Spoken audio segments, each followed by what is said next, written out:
Thanks to all of us for joining us in the panel Europe in the New World Order. And the panel is organized jointly by Åbo Academy University and the ReSlide Consortium. The ReSlide Consortium is funded by the Strategic Research Council of Finland and conducted by Åbo Academy University, University of Eastern Finland, University of Helsinki, University of Turku, and the Finnish Institute of International Affairs. And our project focuses on the resilience of liberal democracy both in Finland and globally. And you can learn more about the project through the information provided in the banner. However, I'd like to now introduce our esteemed panelists. I'll go in alphabetical order. So Dr. Kimmo Elo is senior lecturer at the University of Eastern Finland. He's interested in the political history of Germany and European integration, intelligence studies, parliamentary studies, and political engagement of the youth. His research methods focus, and his expertise focuses on data-intensive research, network analysis, text and data mining, conceptual history, and information visualization. Professor Imelda Moore is the Sutherland Full Professor of European Law and Director of the University College Dublin European Institute. She's interested in the relationship between law and governance and has published extensively on competition law and EU governance. She's currently Senior Vice President of the Royal Irish Academy. And Dr. Sanna Salo is a postdoctoral fellow in the European Union Strategic Competition Programme at the Finnish Institute of International Affairs. She defended her doctoral thesis at the European University Institute in Florence, Italy, and she specializes in comparative politics of European countries. And her work has so far concentrated on the Nordic countries and most recently on Germany. Thanks so much for being part of the panel. I'll now give the word over to Juha. Thank you. Thank you, Inga Saikkonen, and thank you, Åbo Academy University. FIA has a great pleasure of being part of the ReSlide Consortium, and I'm delighted to be here and moderate this discussion. Few words about the theme of the panel, and then we go into the discussion. I think the title says a lot already. And I think when we all have been following the events and developments during this year, we are witnessing profound changes in the international system and the global order. World politics, economy are going through a very turbulent times. And of course, this year, the second administration of President Donald Trump is potentially the key source of that turbulence. His statements and policies are challenging the post-war international order, as well as, of course, the post-Cold War order. Of course, this order has been already challenged, or more in detail, the dominance of the Western actors and players in that order has been challenged for quite some time. So the aim of this panel is to discuss a period of what has been labeled a disorder. Disorder, with some of our colleagues, means that the disorder precedes the emerge of a new order. So this time, in this panel, we should discuss the disorder and then also try to analyze what kind of role Europe and the European Union could play in ushering a new global order. We say in the program, the final question of the panel is quite provocative. Is Europe and the European Union able and willing to become the leader of the free world? This panel is divided in three sections. We first want to discuss the current developments and the disorder, its characteristics, and then we want to move on to the Europe and Europe's role, also addressing the question of democratic backsliding in Europe. And then in the end, we hope to have a questions and answers session with the audience. But I would now turn to Professor Marr. The US has increasingly signaled its willingness to sideline international legal order. Do international treaties and the post-war international legal order still constrain states' behavior today? I think yes, and rather than but, and rather than a but. Yeah. If we look at the nature of law, I think it helps to understand the question, because we have a relationship between law and power. I mean, what's the function of law in a society? It's to constrain power, whatever form that power takes. And that's true not just in domestic law within a country, but also in the international realm. And in order for law to constrain power in a way that's in the public good, you need two things, I would say. One is, well, the literature would say, one is consent. So the people in general, or the states, if we're talking about the international realm, have to consent to comply and to obey the rules that are being, or norms that are being imposed on them. Now, the problem we face from time to time, this is not the first time, but the problem we face is that sometimes, I would say, states go maverick. You know, they go out, they become outliers. They choose not to give their consent any longer to a particular system. This raises two issues. One is, does that mean the system is broken, which I think is what your question's getting at? If yes, what should replace it? If not, and I would say at the moment it's not broken, there's an operational problem, but I don't think the system is broken. So that's I think that distinction is actually very fundamental here. And if the system is not broken, then there's a second dimension to the consent question, which is, how does everybody else respond? And I think that's very much the focus. It's great to have this discussion here now, because what we're focusing on is not what is often the distraction politics of the maverick state, which at the moment happens to be the United States, which is very, very powerful. But to return instead to ask, say, well, if the system isn't broken, what do we need to do to make it operate in a better way? I can say more if you wish. But the second aspect I would say to this is, okay, how do we know the system's not broken? Now, I'll take an example from on the international economic law side rather than the public international law side. On the international economic law side, we have the WTO, which is a membership-based organization. So if it's membership-based, you're operating on consensus. And, okay, so the tariff system undermines this quite fundamentally in a lot of ways, although sometimes you hear the kind of the language of the WTO is still being used, sometimes in discussions around what's happening in relation to tariffs. But if you go back, this problem hasn't started in this year.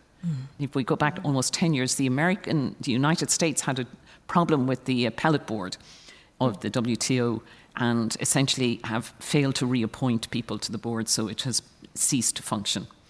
So quite a serious institutional problem. So you think, well, then, does that mean the end of the WTO? Does that mean nobody is making any complaints to the WTO? No, they're still proceeding down that path. So that leaves us with the position that, okay, the WTO is damaged, but it's still capable of having some legal effect. It is still something that other member states wish to continue with and see functioning. Yes. So that's rather, maybe, that's a fairly optimistic message, which makes me a little anxious. Do I appear naive? And yet I think we can get, if we look at, is this a systemic problem? Is this an operational problem? I think we're still at the operational end of the line for now, but we need to keep asking ourselves where we're positioned with that. Yeah, that's great. Thank you very much, Professor Marr. I think the point is, your points are very, very important for this discussion, whether it's a systemic problem or operational problem, and especially if we discuss the international legal order, or then if we broaden up to the more sort of a broader global order, liberal order, including multilateralism and all its facets. Of course, one element of that is that this system, as well as the order, must be upheld. And of course, we know that the United States have played an important role especially in terms of global world order. We know the hesitance, some elements of the legal order of the United States, previous administrations as well. And I would now turn to Kimmo Elo and ask that how profound you see the kind of the change taking place, largely now due to the United States statements, actions, policies, withdrawal from the current global order, please. Yeah, thank you. I think as a scientist, somewhere between historian and political scientist, I think the profoundness of these changes can be reliable estimated first afterwards with the benefit of hindsight, so to say. But I think we are facing a significant change, challenging especially the Western system, Western hegemony. And I think this is also something which makes it for us more profound than the earlier changes in the international order, that this is happening in our closest neighborhood, and it is very much affecting the system we have constructed, especially during the Cold War. So we are practically experiencing a change which is directly related to circumstances we are living in. And I think this also affects very much how we also perceive this change. I have used the old theoretical approach of economist Roderick to describe this problem that we are facing, this kind of trilemma, that we have integration, we have liberal democracy, and sovereignty. And we can have, according to Roderick, only two of these three at the same time. And what the US is currently doing is reducing the level of integration and turning back to sovereignty. Whereas, for example, China is not questioning integration in the international order. China is not thinking of leaving, for example, international organizations. It is trying to fill in the gap left behind by the US. So I think we have different processes at the same time shaping this order. And I would say that we need very much more Europe in this integration, not only in Europe as a continent, but also in the international order, in order to, react and fill in also the gap left behind by the US government currently. Because we need that also in order to protect liberal democracy in Europe and in the global order. Thanks. Thank you, Kimmo Elo, for this very, very enlightened views, and also bringing the broader picture of China as well in our debate. I would now turn to Sanna Salo, and you focusing in RESLIDE Consortium to the pluralization of democratic norms, and this relates to the understandings of liberal democratic norms as well as more potential electoral or majoritarian democratic norms. I would like to ask you a question about the drivers of this change in global order. I'm thinking about the Western actors, also United States sort of domestic politics, and how that then is reflected to its foreign policy. Thank you. That's a very important question. There are, of course, external drivers. So we can talk about the emerging powers or sort of the change in the polarity of the world order in terms of like power politics. So we have strong actors, China, Russia, India, other emerging powers. So that's one aspect of it. But I think one very important aspect that is not so often discussed is the internal sort of contradictions of liberalism that has been in a way corroding the liberal order, liberal democracy, and the whole idea of liberalism for quite some time now. So one aspect that some scholars have pointed to are the internal contradictions and power struggles within American conservatism. So, and this is not only American conservatism, but actually it applies to other countries as well. So the kind of liberal conservatism that has been the underpinning the order, the liberal international order, has been on the losing side, and the sort of more hardcore extremist conservatism, perhaps most visible in the takeover of the United States Republican Party by the MAGA movement, but also at play elsewhere, has been on the rise. And this type of conservatism, exemplified indeed by the MAGA movement, by, say, Orban in Hungary, is not so favorable to key elements of the liberal international order. So that kind of like internal dynamics have corroded the support base for the liberal international order and liberal democracy at the country level as well. And of course also another sort of internal driver within liberalism has been the sort of, well, if we think about economic liberalism, for example, the fact that it has not only benefited people globally, also within countries. So the sort of promise of this trickle-down economics, that if we liberalize, if we globalize, then this will ultimately trickle down, has not materialized. Which has surely sown the seeds of discontent in many countries and globally as well. And third, of course, at the global level, not everybody underwrote or subscribed to the liberal international order at any point in time. So it was never globally, there was never global consent to it. So at least these three drivers I would identify. Thank you. Thank you very much, Sanna. And I think this leads us nicely to the second part of our discussion, which is the role of Europe and also potentially democratic backsliding in Europe. But maybe one quick question, perhaps all of you or some of you who wants to take it. I would like to ask, what is your assessment about the state or fate of liberal liberal global order? And some of my colleagues and I myself, we've been playing around in some of our publications with an idea that we might be witnessing a kind of a recourse or return to the age of empires. I think we have some very symbolic meetings which have taken place very recently in Washington, for instance, where at least the pictures and the symbolism of that could kind of point to that direction.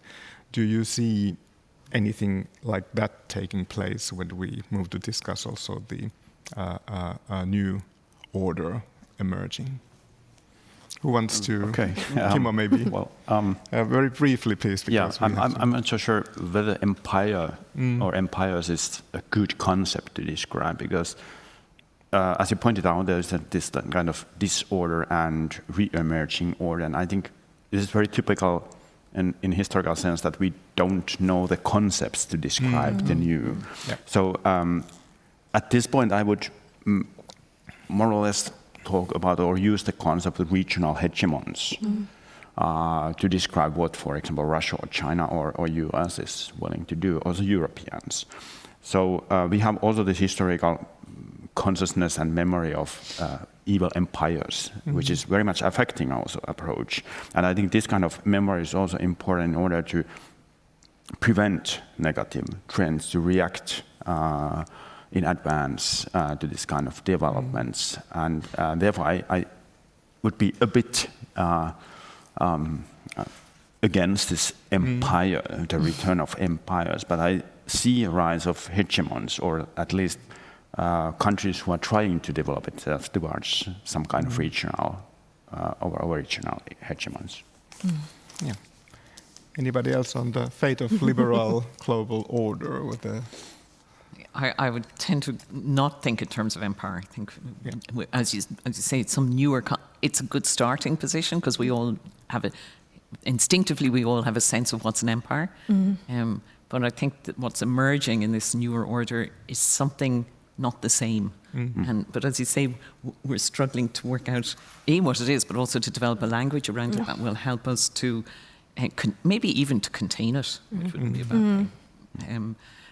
But the idea of it is regionalized, or when you think about the initial reaction of the current US regime vis-a-vis Canada and Greenland, to me very strongly suggested this is about geography. We can see the Ukrainian war as a geographic issue as well. Empires often tended to be far-flung. the dismantling of USAID would counteract that notion that we're talking about empires.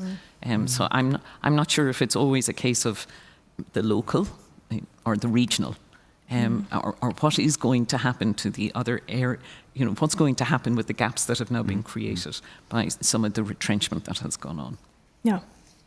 That's an important point. So it's not so much about exporting your own model rather than something else, something more on the negative side in a way, than promoting any specific model. Yeah.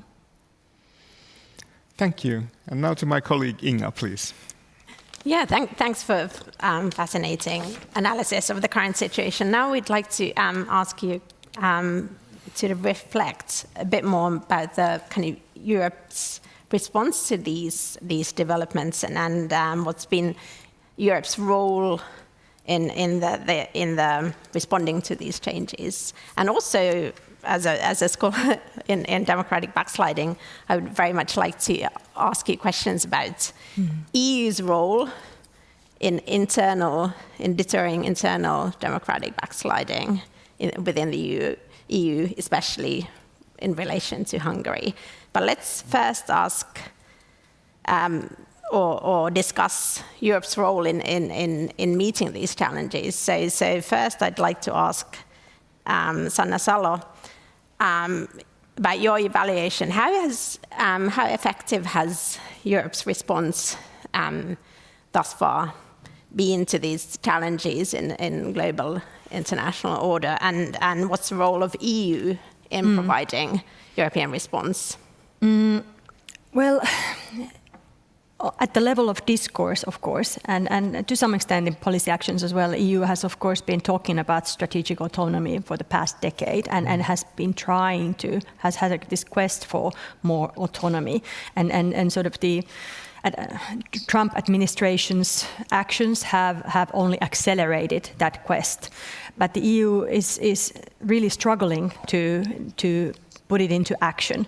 And there, I think the EU's internal disunity, the fact that it has internally an internal opposition all the time that is blocking its actions in any of the important policy realms, for example, vis-à-vis Ukraine, vis-à-vis Russia, is handicapping it in a significant manner. And even the wording of this question sort of tells a lot about Europe's position, that it is responding rather than driving the agenda. And this kind of agency, however, is what Europe would need to somehow grapple and have in order to be really a player in this.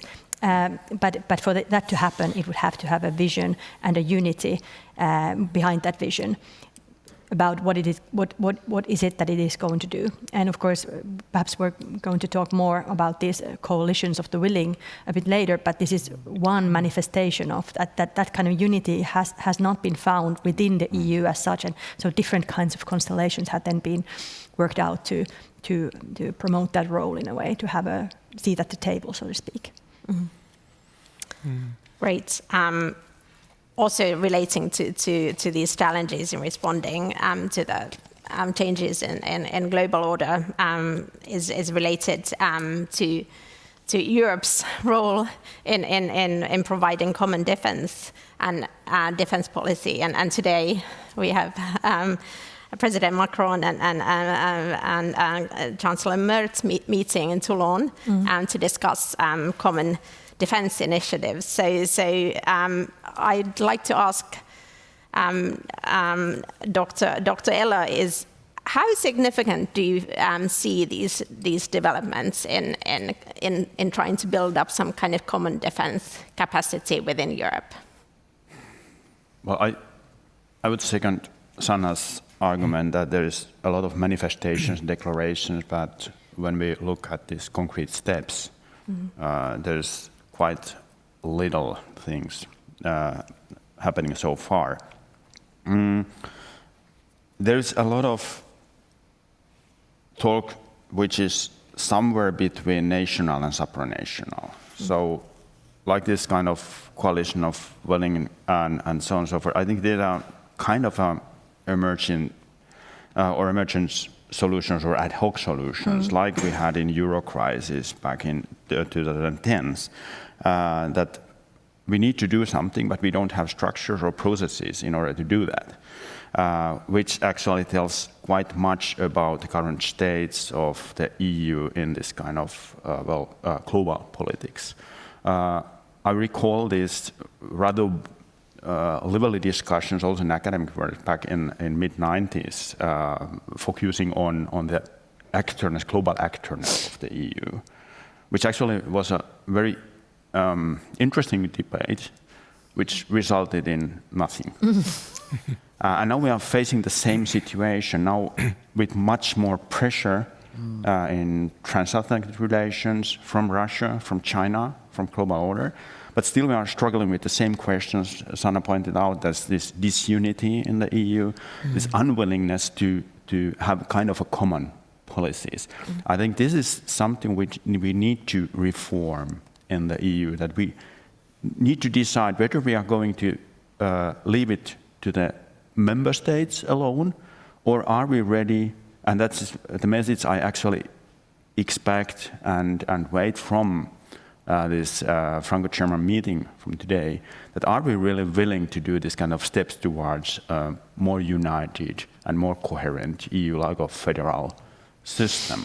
So this is something we need to decide in order to, because there is no other answer in my opinion, that who should take responsible for the European security if not the EU. Yes, when we are discussing the effectiveness of the EU in solving these questions, we also have to look within processes within the EU, and we have seen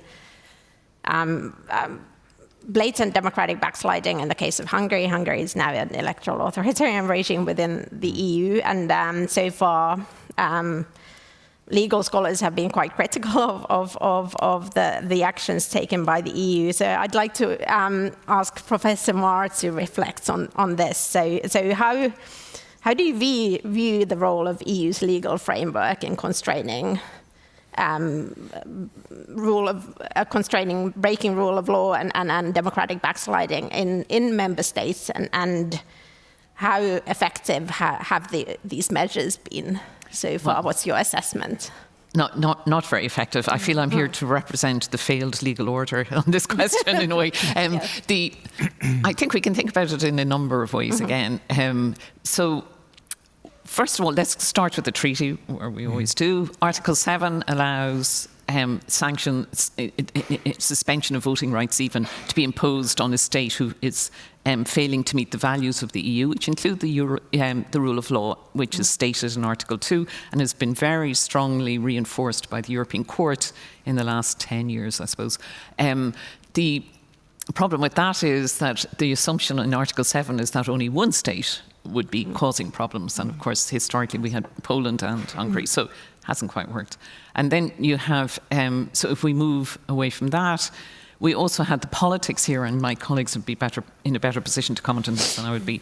But Hernandez and Rosa talk about forbearance, that there was forbearance at the council level politically, because Hungary or Poland were their behaviour domestically wasn't condoned, but in order to advance various policies at the European level, they were to tread lightly. So we have that sort of stage one. Yes. And given the failure of Article 7, you then have you can't kick anybody out of the EU. We know from Brexit that you can choose to leave. And that Article 50 was a radical step taken at the time, but nobody can be pushed out because it's a membership body. It operates by consensus. But to the second phase that we had then, okay, so Article 7, we can't get that to work, is this move towards conditionality, as it's known. Conditionality is a kind word. What it really means is we're not going to give you money. It's a very blunt instrument, says if you're not meeting the rule of law requirements that are clearly articulated, you will not get funding released to you. And that's what's happened. Now, the exception is they released money after the war in Ukraine, because Poland in particular was subject to I think the vast majority of Ukrainians refugees came through Poland into the EU. So that was sort of seen as an exception, but even that was controversial at the time. So we have conditionality. We're not going to fund you. We're not going to give you money. We're going to squeeze you economically. So there is this link all the time between economics and politics and law. And then the third phase, which we're entering now, is that forbearance is gone. So conditionality is one aspect of it. And the third phase now is the Hungarians have made the wrong call, if I may say, internally in Europe around Ukraine. So the forbearance that was kind of the theme at Council has changed, because it's now seen as obstructionist.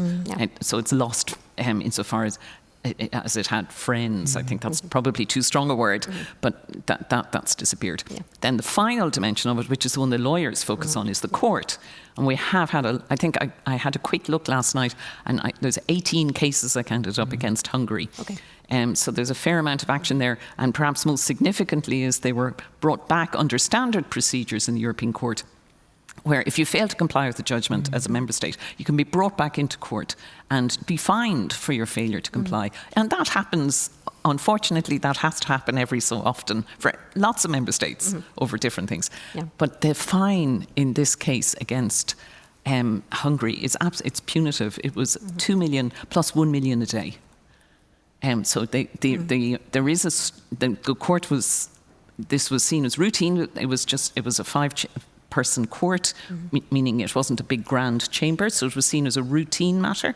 Nonetheless, we see what us lawyers would call exemplary damages being imposed, because they saw the failure of Hungary as so egregious. They wanted to make a very strong statement. So the funds can be withheld. Then you're back into the political domain, and I leave it to the political scientists to work out to what extent that will or will not happen. Great.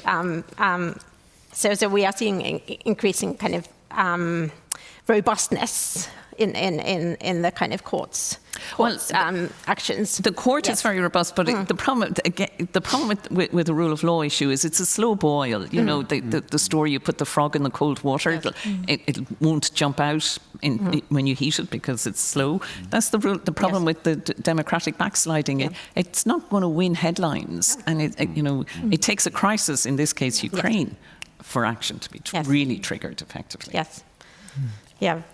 Yeah, that's a really, really important point. Now I'd like to give the opportunity to Dr. Sala and Dr. Eller to respond, in especially focusing on the kind of political response of the EU in terms of countering backsliding, especially in the case of Hungary. So how effective has the political response been? Well, not very effective, as we can see. I think that the situation is quite threatening in the sense that Hungary is by no means the only country in which this type of development is going on. In fact, in most European countries, we have a somewhat either far-right populist / illiberal party, either in power or close to that. And Hungary is by no means without allies in the European Union. So the sort of liberal democratic coalition really has to hold its own in a way in this battle. So the situation to me looks really quite dire. In fact, I don't know what your assessment is.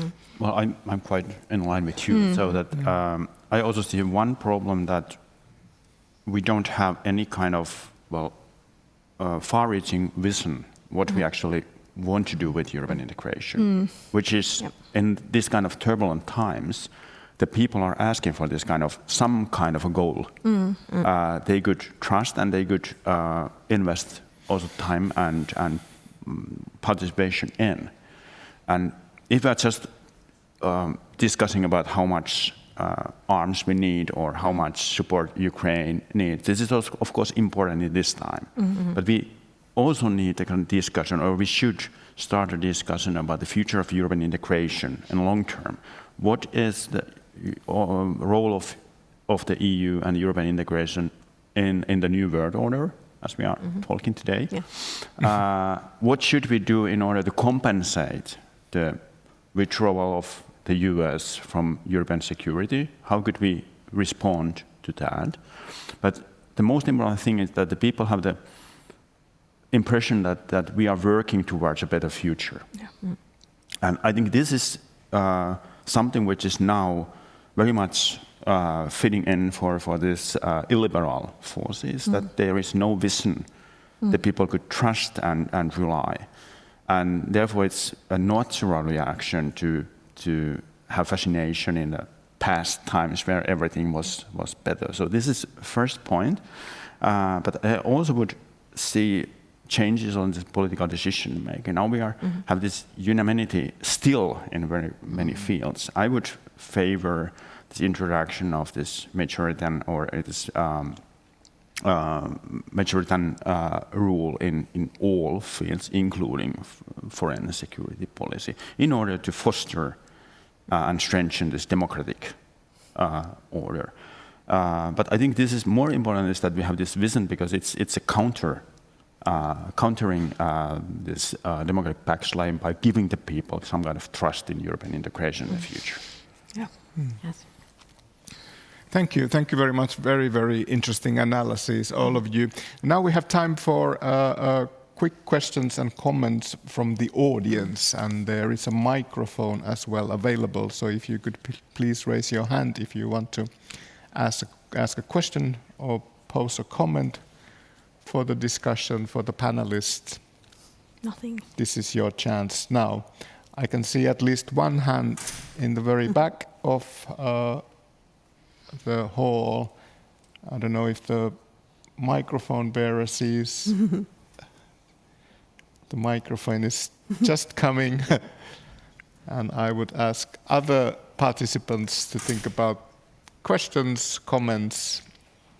It would be nice to have your input for this discussion. My name is Jukka Laitinen.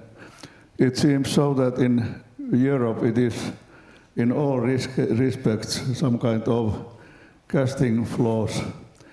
The decision making needs uniformity, which does not exist, and that makes the decision making poor. The army and military power is under NATO, and that's controlled by United States, not by Europe. And then Europe is a very big economical power and much people, but it does not have a structure how to use it. What is Europe? Where are the borders of Europe? European Union. There is many important countries which does not belong to that. NATO, there are countries which are not belonging to that. Europe is changing every day, depending what's the problem. Some countries will take someday the leading role, someday some other, and so on. So I have a question, what is Europe? Thank you. That is a big question, but of course very important one, Yes. and I'm sure we try to address that as well. But I would also ask if any other has a question or a comment. I see one hand here in the front row this time. And do I see any other hands? Okay, over there. Jonas Sederlöv, citizen of Europe. Inspired a little bit by the previous question also, but based on the comments from the panel. So if there are challenges in EU on decision making and stuff, in particular when it comes to defense, how do you see that the EU is worse or better in decision making compared to NATO and NATO's unanimity approach? Thank you. And then we have time for one question in the middle of the hall. You might see the hand.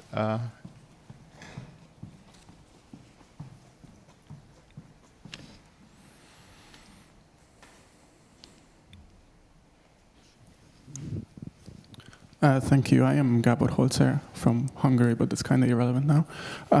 My question is about a thing that you did allude to in the panel a little bit, which is that a lot of people now in Europe, to some extent, feel that the liberal democratic order and the social and economic model that provided has failed them in some way. And what should the new European social and economic model look like if it's different from the one we have currently? Thank you. Thank you. Very important and a big question as well. We now have 6 minutes time to answer a question. What is Europe? There was a question about the decision-making efficiency in the European Union, the unanimity rule in comparison to NATO, and then a question related to socio-economic model of Europe in the future. Who wants to start? Maybe we go in reverse order. Kimmo, please. Thank you. And there was some questions also from this chat related to what happens when Russia collapses or when Putin dies. I could also address decision making. I think the EU is currently somewhere between a state and international organization, which is affecting this decision-making order, so that we have this unanimity in many fields, especially in this so-called high politics. And this is something, in my opinion, which needs to be changed also towards majority and rule, like in a normal state, that we have some kind of decision-making system, democratic enough, but also respecting this idea that the democratic system should be as democratic as possible. And this, in my own analysis, also includes foreign and security policy, as in Finland or in Sweden or in Germany is the case. So I think this is also a step needed in order to build up European security capabilities at a systemic level. The question, what is Europe? I think that's the answer is simple, that we are Europe and the Europeans. So it is about our future, and we need to find these answers by politicians and in discourses about the future of Europe. And this is something which has happened already in the past years, but we need some ideas and visions to proceed in the creation. One short note on this question from the chat regarding how should Europe react when Putin, the era of Putin is over. I think the EU should be prepared for both cases. For the positive one, that should be ready to support Russia if it decides to follow the democratic path or something from this totalitarian rule, but also be prepared for the worst case that Russia could also have very much political turbulence and security political turbulence after this era, also affecting the security of the EU. Thanks. And Sanna Salo. Regarding NATO, I'm not an expert in NATO or its decision-making, but I would point out the role of a politicization here. So EU decision-making is significantly more politicized, in my view, than is NATO decision-making, and that is what makes it complicated. So it's under public scrutiny in a different manner, whereas I think that NATO decision-making can rely more on sort of expert analysis from the military and so on, without the public necessarily contending those decisions as they are being made.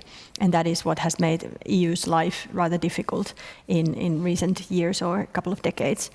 Regarding what is Europe, I think none of us have, in a way, answers, but it is good that the question is being asked and being problematized, because I think the elite version of the answer to this has been that we are a club of liberal democracies, cosmopolitans, possibly federalists, and now this is being problematized. No, we're not. We have also electoral autocracies. We have wannabe electoral autocracies. We have nationalists, ethno-nationalists. All of those belong to Europe as well at the moment. This is the reality. So it is good that we problematize it and figure it out, try to figure it out again, in a way, the answer to this. I have 1 minute at the top, right? In brief.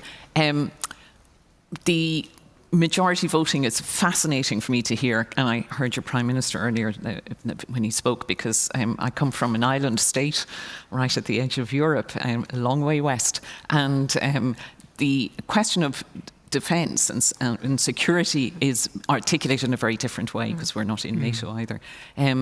And I'm struck that this idea that it should be done by majority voting has only become a particular issue with the Ukraine crisis.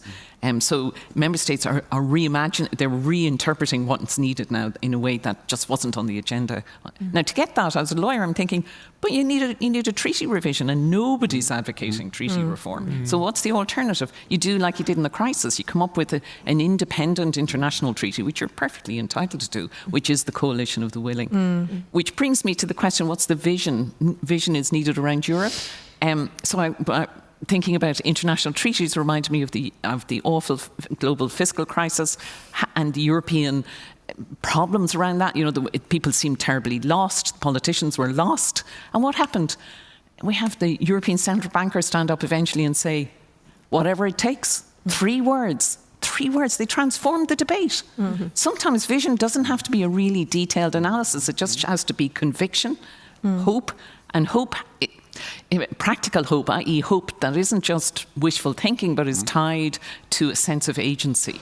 So if Europe can convey a sense of hope tied to this sense of agency, we can get there. Which brings me to the socioeconomic point, and I'll do it in 10 seconds, which is that we have the competitiveness compass that the Commission has come up with, based on Draghi, which it doesn't talk much about Eastern Europe, I know, but also on the Letta reports. And I understand we're here last year, so we've heard lots about that. But that vision of let's build beyond the single market is one that may address the socioeconomic concerns that have to underpin a commitment to liberal democracy. Thanks.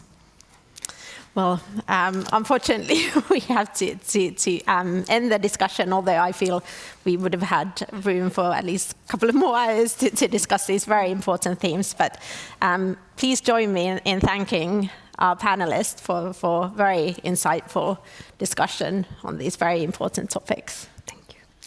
Thank you. Thank you very much.